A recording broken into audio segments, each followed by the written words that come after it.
My name is Craig Coleman, and together with my brother Bruce, we are the owners of Elizabeth Furnace, a property located in northern Lancaster County. Bruce and I are the seventh generation of the Coleman family to own this property since 1776.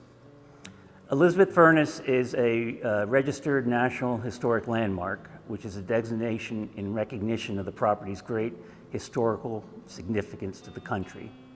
And while there are over 90,000 properties listed on the National Register of Historic Places, there are only 2,500 National Historic Landmarks like Elizabeth Furnace in the United States.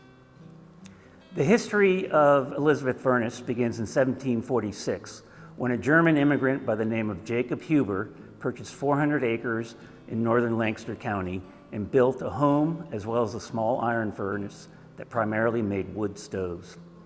In 1757, Henry Willem Stiegel, who would later become the premier glassmaker in colonial America, bought the property. And Stiegel enlarged the furnace, he increased its iron production, and he essentially built a colonial village to support this earliest form of industrialization. He built 25 tenant houses that were built for the workers and their families, as well as a general store, a schoolhouse, a blacksmith shop, a wagon maker's shop, a butcher shop, and a grist mill and sawmill. Stiegel also built a glass shop and began blowing glass at Elizabeth Furnace. Adjacent farms were acquired by Stiegel to raise crops and animals to feed the furnace workers and their families.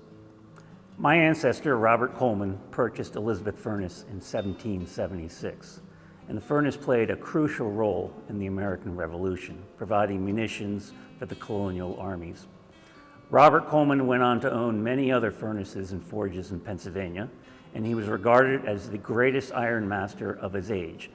Elizabeth Furnace remained in operation until 1856, and today 10 structures populate the property, including the Huber House, the Stiegel House, and the Coleman House, which was the last building to be built on the property in 1788.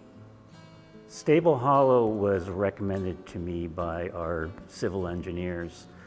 They knew this property, and originally it started out as a carpentry job in a stable that we were converting.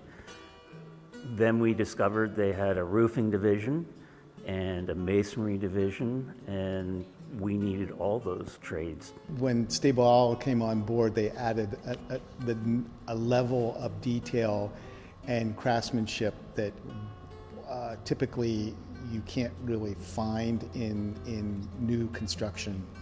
And because they were, they had the traditions of typical barn building and those kinds of construction capabilities, they were the perfect fit for doing something like this here at the Elizabeth Furnace. And it's funny because this project started out as primarily a conversion of a barn, and then we knew we were going to have another building, a modern building, for the necessary facilities. Right. And even though Stable Hollow was a traditional barn type company, they were able to be the general contractor as well on the new very sophisticated building.